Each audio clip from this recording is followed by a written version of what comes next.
get it going. Yo. Check it, 1, 2, 3. I'm the one to be. I'll move, I'll groove, I'll take you out like a killing spree. The Greg then OG. take my girl for a shopping spree. Buy her 3 diamond rings so she can sing with the bing-a-ling-ding. Now I'm gonna leave. Greggy OG. Alright, this episode we're doing a freestyle up. No, I'm kidding. And Are we going? yeah, Yeah. we're recording. We should let's just start it with that.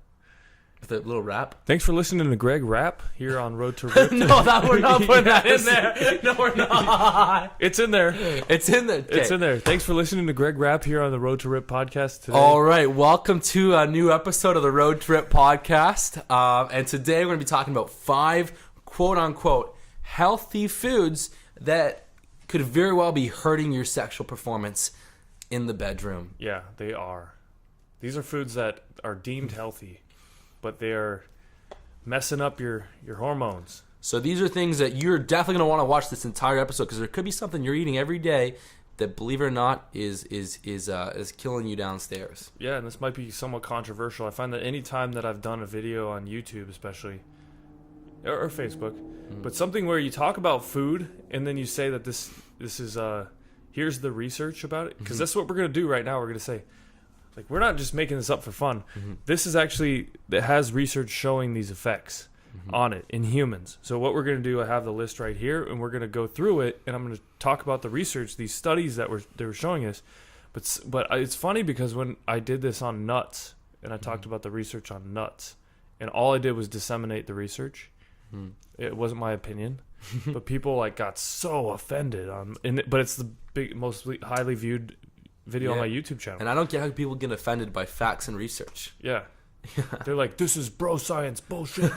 Research. I'm like, no, I literally just read the studies from these like scientists that these researchers. It's the opposite of pro science. It's the opposite of pro science. So it's funny, and people are probably gonna say the same stuff even on this episode. No, we got this audience is very cool, high quality audience. Oh, are you saying my nut video audience is not high quality? No, they're not actually. A lot of the guys who leave the comments are very not high quality. But that's because when you bring in all these new viewers, because the video went viral, you bring in yeah. all of these new viewers, you know. Yeah, the viral videos kind of attract. Well, at least the people that leave the comments on them generally have about 3 brain cells. So. But anyway, so these foods, people, and the first one, we're just going to kick it straight off. This is a food that is still being touted as healthy everywhere. And like, I'm guarantee you a bunch of people that are listening to this or watching this are eating this food on a daily basis. And it's flax seeds. Flax seeds, huh? Yeah. Because the people eat them because it's like, oh, it's high in fiber, omega-3s, omega-3 fatty acids. Yeah. So, you know, I know tons of people that are obsessed with the flax seeds, so healthy. So what's the reality about them? So here's the reality. Basically, the lignans, it's like one of the highest lignin-containing foods. It contains 800 times more lignans than most other foods in general. What is lignans? They're basically highly estrogenic compounds. Come on. Extremely estrogenic. So flax seeds are very estrogenic. Very estrogenic food. And something like seeds and nuts, like, it still baffles me. And I think that was kind of why I was like, why is everyone so offended over this nuts video? And even with flax seeds too, because I did a video on flax seeds on my YouTube channel too, and people were offended by it. And I was like, what's the point? Why do you guys nuts don't taste good? I mean, some of them taste good, but like, there's plenty of better tasting stuff out there. And then flax seeds, of all the things, have basically no taste. Right. Or they taste bad. Bad, yeah. And it's like, why are people so into eating these things? It's probably because they spent like $400 on flax seeds in the last 6 months. Or I think it's because they've invested so much of their energy into like seeking this supposed health food out. And all maybe these other health gurus they follow are like, flax seeds. Yeah, they're like, oh, it lowers your cholesterol. It's like, oh, okay. Whenever you challenge someone's beliefs, even if it's completely right and you have research, they get really. So I've even heard some people say, or even this has been research proven, that when you challenge someone's beliefs with like real solid data, it only makes them more concreted into their own beliefs. Yeah, it's hard to make like the best way to convince someone to change their own beliefs is to convince them that they made the decision to change their belief. Yeah, make them make the decision. They have to make the decision to change their own belief. That's the only way anyone can actually change what they come out like, like interesting. Did you ever read that article about flax seeds? Yeah. Like, no, what are you talking about? I don't know. I mean, something about it like having a lot of estrogen and like affecting your body's testosterone levels. It's weird, eh? Yeah. Like, what? Show me this article. Like, I don't know if I should keep eating flax seeds. And then they'll be like, oh man, I think we should. Then let them do it for. Yeah, make them make the decision. Like, you're an idiot because you're eating flax seeds. It never works like that. So, but the thing is, the research shows that it's highly estrogenic, contains a lot of lignans, 800 times more than most other foods. It also has been shown to decrease total and free testosterone in research, basically by increasing SHBG levels, which SHBG is sex hormone binding globulin. It binds free testosterone, makes it inactive. So it also blocks or suppresses the activity of the 5-alpha reductase enzyme, which is the enzyme that helps with the conversion of testosterone to DHT, which is an androgen that is far more powerful than testosterone.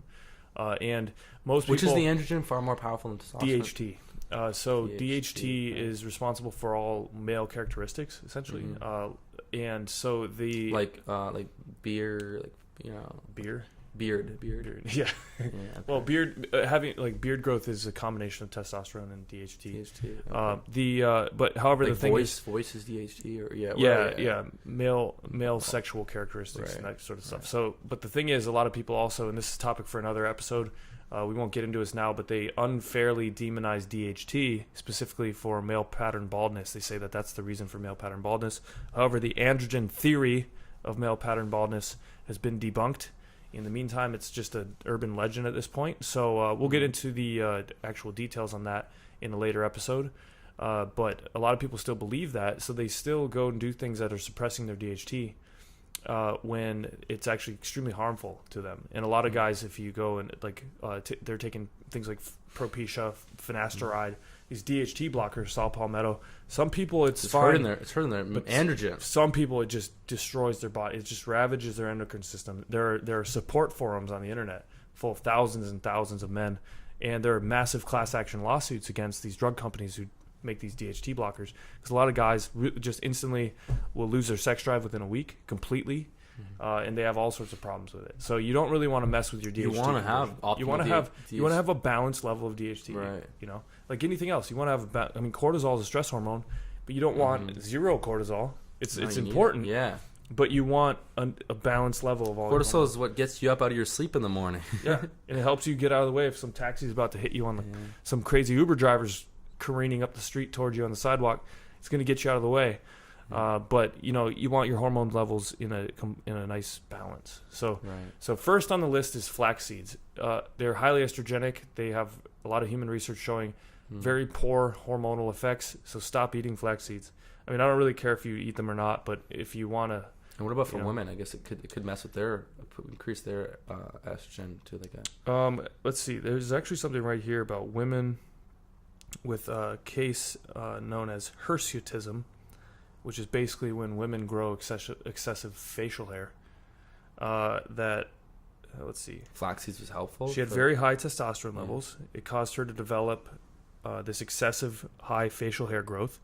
And in an effort to control this and drive down her high testosterone levels, the researchers told her to eat flax seeds every day for 4 months. She ate the flax seeds, and the result was that in 4 months, her serum total testosterone dropped by a whopping 70%. Come on. And her free testosterone went down by a staggering 89%. Damn. So if you want to really like crush your testosterone levels and just kill them, wipe them out, flax seeds are great. So, all right, that's first up on the list. Next up on the list is licorice. But if you're normal woman without those high testosterone levels, you probably don't even want to bother. It would be endocrine disrupting either way. Yeah. There's if you have something that like it's not the same with women, where with men men just want higher natural testosterone levels, right? But with women, they need to really go for that balance. There's not by increasing a lot of estrogen it's not the same thing. If you're increasing, estrogen is a very toxic hormone, especially in high levels, and it's going to really mess with, especially in women, Like fat metabolic gain. rate. Yeah, Right. and your thyroid function is going to suffer If greatly. women have a little bit of testosterone, it's helpful. Yeah, you need a certain amount of testosterone. They just don't need as much as Yeah. men. So you just want to keep it in the nice balance. And again, it's not something you don't want to be like, oh, I'm female, I want to have super, super high estrogen. No, it's going to really mess up your thyroid. So you don't want to do that. It's a woman, you don't want to have zero testosterone either. Yeah. Yeah. So and so the next one. So there's actually a lot of women are treated with testosterone therapy when they are going through menopause and stuff. And my aunt is. yeah. But anyway, so licorice next up. And this is interesting because I've never been a real fan of licorice. Like we're talking, Is it testosterone therapy licorice for, root. for women in menopause help with their sex drive? Or Yeah, it increases everything. right. Yeah. Yeah. Okay. Cool. Just want to get that clear for the viewers. But second one is licorice, huh? Yeah, I've never really liked licorice. We're talking licorice root extract, like black licorice, like that taste. Yeah. But I know there's a lot. It's especially popular in Europe, especially in like Scandinavian countries. They love it. It's like a licorice liquor too. Yeah, which Valhalla. Valhalla. Valhalla and Salmiakki in Finland, which Ali brought over to us, which tastes like death. Tastes like tarry death. Man. Oh. Why would Ali bring that? Because he's all about the testosterone. Yeah, but there's also like cultural things that are so. I mean, we're not saying like just across the board you have to just stop eating all this stuff. But we're just trying to make you aware of this. Some people in certain cultures love things like licorice, and that it's kind of like their cultural treats, etc. But the thing is, you might not want to drink an entire bottle of salmiakki. You might. There's also people that do a lot of licorice tea at night. I know a lot of people have licorice tea. So you is want to not avoid good. that. Yeah, you want to avoid that for sure. Exactly. So how does it? So it just decreases testosterone, or is it estrogenic? Let's see. The glyceric acid Yeah. has the negative side effects that decrease testosterone. However, they found that it was easily reversible. So if you're consuming a lot of this, you can rebound from it if you stop rather quickly. Okay. Yeah. So here, let's see this human study right here. They were eating licorice every single day through just average like licorice candy that you can get at the store. 4 days into the study, get this, the subject's total testosterone levels had decreased from an average of 740 nanograms per deciliter to 484. Come on. 7 days. Oh my god. No, 4 days. This was 4 days. Holy crap. They were eating 7 grams of licorice per day. Yeah. So like they're eating like a bag of licorice. A lot of people eat, a lot of candy. It's like a 30% decrease. Yeah, but let's see. So basically they had a massive decrease in 4 days, but 4 days after they stopped eating it, and their testosterone went back to baseline. So this is something that's going to temporarily suppress your testosterone. If you're eating it, you're going to see lower testosterone levels.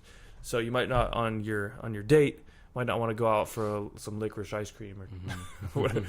Or eat licorice at the movies. There's a lot of Yeah, some people eat licorice at the movies. I know a lot of people call that like candy stuff licorice, but I don't think it's really. If you really looked at something like Red Vines or the Starburst licorice, quote unquote, Twizzlers, right? or Twizzlers, I don't know if it even has really much actual licorice root extract in it because it tastes good. Or nibs, yeah. Yeah, it's that stuff tastes fine. I think it's just sugar. I think it's just like glucose syrup or something.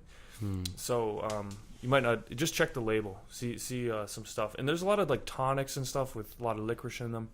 Just look at stuff. The teas, there's licorice can sometimes be put in a lot of natural like toothpastes. So just check it out. That's another interesting one. Okay, so next up on the list is polyunsaturated fats. This is another one that people seem to get offended by. I don't know why. The research is super clear with basically polyunsaturated fats, which come from vegetable oils, in general vegetable oils. And we're not talking fruit oils like coconut or avocado or olive oil, but we're talking, those are all monounsaturated and saturated fats, but we're talking about like just cheap, shitty vegetable oil, which people have been calling healthy.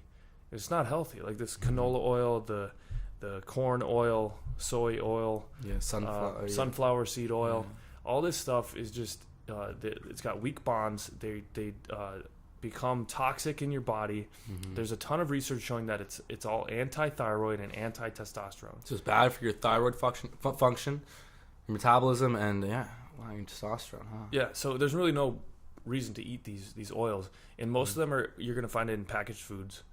If you're cooking, just cook with olive oil. Most people cook with olive oil anyway, or coconut oil, and you're fine, and your food tastes better because these oils don't even taste good. I wish restaurants would move on to this stuff, because I feel like restaurants great, use a lot of vegetable oils. They do, because it's very, very inexpensive. Right. It's cheap.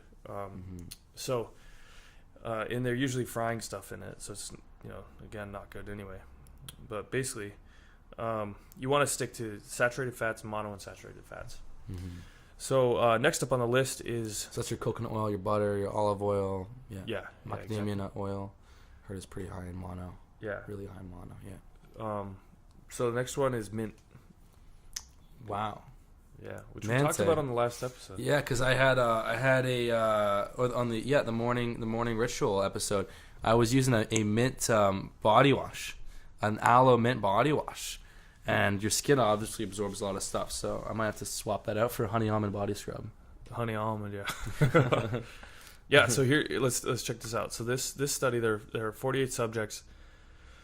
Group 1 received just regular commercial, regular water, drinking water. So that was the control group. Group 2 received 20 grams per liter of peppermint tea. Group 3 received 20 grams per liter of spearmint tea. And Group 4 got 40 grams per liter of spearmint tea. So what do you think happened? The mint tea, their testosterone went down maybe like 20%. Yeah, that's a good guess. So the control group was control, right? They were the same. The peppermint tea at 20 grams per liter reduced total testosterone levels by 23%. The spearmint tea at the same dose reduced total testosterone by 51%. So spearmint was double as bad. And then the where's the 4? Oh, the double spearmint. Yeah, the double spearmint I think just destroyed it. Damn. So the spearmint, that ain't good. A lot of people chew gum that's like peppermint or spearmint. Yeah. Well, a lot of I think it's mostly especially teas, because it's more concentrated. It's just you're literally just drinking the extract into your body, and this study showed pretty terrible effects of drinking mint tea. So, which kind of sucks because it tastes good. Yeah, sure. Everything with mint tastes good. Yeah, especially when you combine it with chocolate, it tastes freaking great. Oh my god, yeah, chocolate mint. Oh my god. But it's something that it can be kind of hard to get rid of. Oh, look, check this out. So spearmint was also studied on women with high androgen levels, just like the flax seeds. And let's see, this one was 21 women were studied. They gave them a cup of spearmint tea. We're talking like a cup, like a regular size thing, twice a day for 5 days. The free testosterone dropped by 30% on average over all of them. And let's see, and then this one they doubled the amount of subjects and they doubled the time period. So it went from 5 to 30 days actually. And they had a basically similar reduction. So it's like a very predictable reduction in testosterone just drinking a cup of tea twice a day, mint tea. So that's not cool. You might want to avoid some mint products. I don't want people getting like crazy with it, but I mean it's really hard to avoid mint in something like toothpaste. But the beauty of that is you're spitting it out. You're spitting it out. So there's and you're washing your mouth out or whatever. But if you're consuming mint tea, you might want to reevaluate. Spit, don't swallow. Don't swallow your toothpaste. Yeah. Remember when you were a kid? I used to swallow that. I said the most delicious toothpaste. I'd swallow it. I'm like, don't swallow that, Gregory. Oh, I didn't think you were talking about toothpaste. I mean, maybe I was, maybe I wasn't. But spit out that toothpaste. Spit the toothpaste. You weirdos are swallowing that stuff. Spit it out. Yeah. All right. Last but not least, and a lot of people already know this by this point, but soy. Yeah. Yeah. A lot of people still think soy is healthy.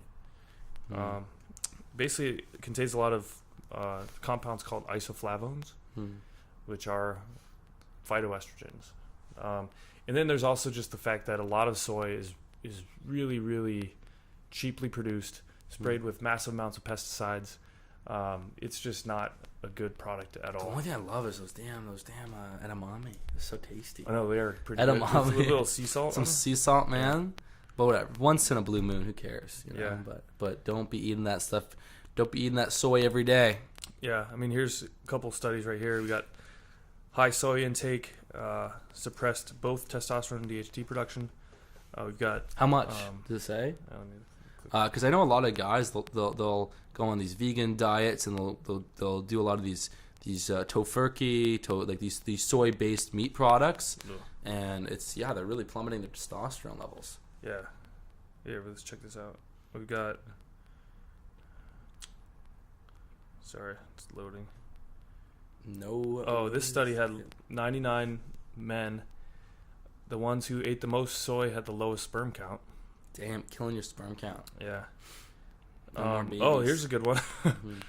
In this study, the soy protein group increased the number of epithelial cells in the breast tissue in men by 29%. Getting more fat in those boobs. The gyno. Got the gyno. Yeah. That's sketch. Oh, and here's 3 animal studies that found that the isoflavones in soy can cause breast cancer. Oh my god. Yeah. It's interesting. Here's So avoid that soy. Yeah. Well, here's the study which showed, let's see, the reduction of DHT and testosterone significantly decreased. 9 and 14% of reductions in testosterone and DHT. So, yeah, it's just not. I mean, and there's a lot of research that's conflicting with soy because there's a lot of pro-soy people, especially vegan researchers. There's like this entire community that's basically very, very pro-soy, and then there's entire. I don't think there's really many people that are like anti-soy. I think they just look at soy objectively, and right? They find bad effects of it, estrogenic effects. So. In general, those are the things. There are probably a lot of other foods that are going to be highly estrogenic. These are the ones that are probably the most common, though, that we could talk about here in a short period of time that you can make the biggest impact on. Because as you remember, some of the research that we talked about just now, these things make quite a big and fast impact on lowering your testosterone levels. Some of them like extremely quickly. In as little as 4 or 5 days, you can see these massive. No more flax, no more mint, no more licorice, soy and licorice. Soy, yeah. Get rid of that. It's not helping you. Awesome, dude. Yeah. So hopefully you guys learned something. If you want to stay up to date with us, go. And no more vegetable oils. That was the fifth. Yeah, the polyunsaturated fats. Yeah. Stay up to date with us. Subscribe wherever you're listening or watching this, and you'll get up to date on all the newest episodes of the Road to Ripped podcast. Also, we have got some really cool new products coming out. We got a couple new formulas that we're making. One for helping you sleep, helping your body, working with your body from the inside out to help it sleep better by reducing stress and help you improve your sleep quality. And that's going to be over at ketonutrition.com. There's a waiting list over there. If you're listening to this in the future, it will actually be available over there. We're going to be releasing it here in the next couple months after recording this. And then a pre-workout to really amplify your gains in the gym. Give you a bit more strength, a bit more focus in the gym. Yep, and these are going to have, instead of adding extra sugar and artificial sweeteners, we're going to have organic fruit base on these. And we want to just kind of step up the game. A lot of people are making shitty supplements. We want to make specific formulas that actually have human research showing their effectiveness, and put them in the right dosages with amazing, very high quality ingredients. So we're aiming to really change the mentality around this stuff and help people solve specific issues. So that's over at ketonutrition.com. Hell yeah, KINO nutrition.com, and we will see you in the next episode.